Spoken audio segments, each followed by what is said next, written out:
दोस्तों, इस देश में जितना सरकारी आदमी के घर के नल का लीक नहीं होता, उससे ज्यादा तो इस देश में पर्चे लीक हो जाते हैं। और सिर्फ पर्चे ही नहीं, यहाँ तो सीटें भी लीक हो जाती हैं। यहाँ कट ऑफ बढ़ा के बता दिए जाते हैं और सीटें घटा के बता दी जाती हैं। आज मैं आप लोगों को बताने वाला हूँ कुछ ऐसी सच्चाई जिसे जानकर आप भी हैरान हो जाएंगे, इसीलिए वीडियो में बने रहिएगा। यूपी से लेकर बिहार तक और राजस्थान से लेकर मध्य प्रदेश तक हमने भर्ती परीक्षाओं के नाम पर युवाओं और बेरोजगार असहाय स्टूडेंट्स का बस मजाक बनते देखा है। इसका जिम्मेदार कौन है?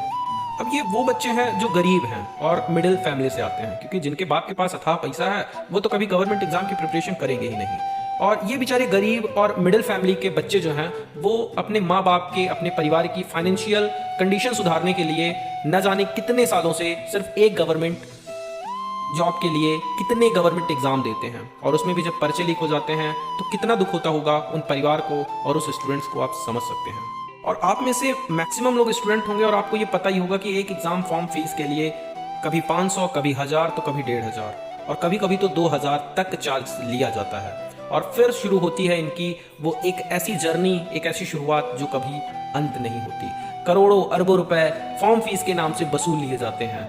फिर बच्चे धक्के खाते इधर उधर भटकते रहते हैं, अपनी जिंदगी संवारने की कवायद। लेकिन ये पेपर लीक, सीटें बिकने के बाद फिर से वही वापस बच्चे आ जाते हैं। दोस्तों, ऐसा आज से या मध्य प्रदेश में या भाजपा की सरकार से ऐसा नहीं चलता आ रहा। ये तो सालों की प्रथाएं हैं जो हम पर थोपी जा रही हैं। बस एक ही चीज है, जनरल, ST SC OBC बोल के सबको चुप करा दिया जाता है। कुछ को सीटों का लालच दे दिया जाता है तो कुछ को चुनावी काल आते आते 2, 4, 10 हजार का लोन सैंक्शन कर दिया जाता है, पर परमानेंट नौकरी नहीं मिलती।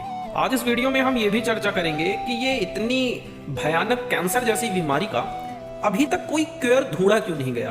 कोरोना की भी वैक्सीन आ गई, लेकिन ये पेपर लीक, ये गवर्नमेंट स्कैम, कभी MP व्यापम फर्जीवाड़ा, कभी MP PMT फर्जीवाड़ा, कभी राजस्थान CET फर्जीवाड़ा, कभी यूपी का और कभी बिहार का। ये नाम और ये लिस्ट बहुत लंबी है। दोस्तों, बचपन से हमें सिर्फ 2 ही चीजें सिखाई गई हैं कि हर इंसान की तकदीर उसके हाथों में होती है। वो जितना ज्यादा हार्डवर्क करेगा, जितना ज्यादा मेहनत करेगा, उस हिसाब से उसकी किस्मत चमकेगी और उसे उसकी जिंदगी में कुछ नया मिलेगा। पर क्या ये उतना सच है आज के इन गवर्नमेंट एग्जाम को लेके? कमेंट बॉक्स में जरूर बताइएगा। अब इसी दौर में मैं आपको कुछ डाटा और फैक्ट की बात बताता हूँ। 2018 से अभी तक मात्र राजस्थान में 12 परीक्षाएं स्थगित कर दी गई।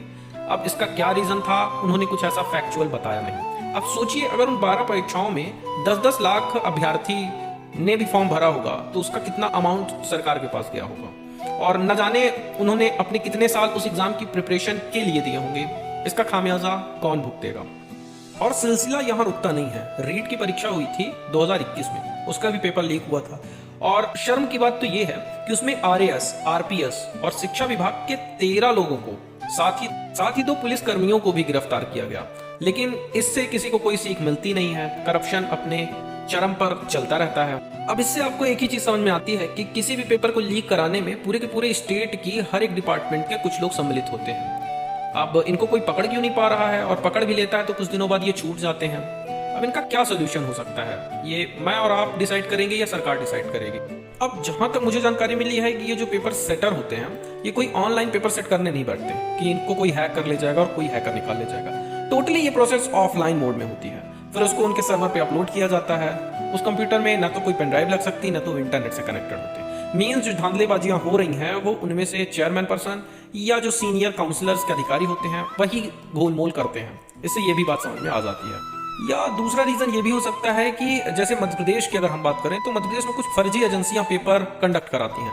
अब ये एजेंसियां क्या कराएंगी, पहले से ही पेपर लीक कर देंगी, तो उस कंडीशन में भी जो कट ऑफ है वो हाई चला जाएगा और सीटें बिक जाएंगी। तो ऐसा हो सकता है। तीसरा, वो जगह भी हो सकती है जहां पे पेपर रखा जाता है, मीन जहां भी आपका ऑनलाइन सेंटर पे एग्जाम होना है और जिस सर्वर पे वो क्वेश्चन अपलोड हो रहे हैं, हो सकता है वहां से भी पेपर लीक होने की संभावनाएं बढ़ जाती हैं। अब इतनी बातों का सोल्यूशन क्या निकलता है? तो भाई हमारे हिसाब से तो सोल्यूशन सिर्फ एक ही आदमी के पास है, जो पेपर खरीदना चाहता है और जो पेपर बेचना चाहता है। खरीदने वाले तो चलो खरीदेगा, लेकिन अगर बेचने वाला बेचेगा ही नहीं तो खरीदने वाले खरीदेंगे क्या? तो जिन्होंने भी पेपर बेचने का, पेपर लीक करने का, सीटें बेचने का, पैसे से सीटों को सब में बांटने का धंधा खोल रखा है, जब तक उन्हें ये बात समझ में नहीं आएगी कि इनसे न जाने लाखों स्टूडेंट्स का फ्यूचर डार्क में जा रहा है। न जाने कितने लोगों के घर, परिवार, दोस्त, नात, भाई रिलेटेड है उनसे। और दूसरा ये भी समझना चाहिए कि आप पेपर लीक करा के जो पैसे कमा रहे हो उससे खरीदोगे क्या? मटेरियलिस्टिक चीजें खरीदोगे, प्रॉपर्टी खरीदोगे, कार खरीदोगे, पैसे बैंक्स में जमा करोगे, अपने बच्चों को विदेश पढ़ने के लिए भेज दोगे, पर क्या आपको मेंटली सेटिस्फैक्शन मिल पाएगा?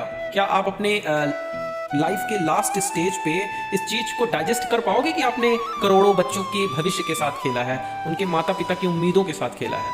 तो मेरे हिसाब से सरकार इस पर एक्शन ले, वेल एंड गुड, पर सरकार ही यहाँ भ्रष्ट है, वो तो आपको भी पता है। पर यहाँ पे सबसे बड़ी जिम्मेदारी उन कर्मचारियों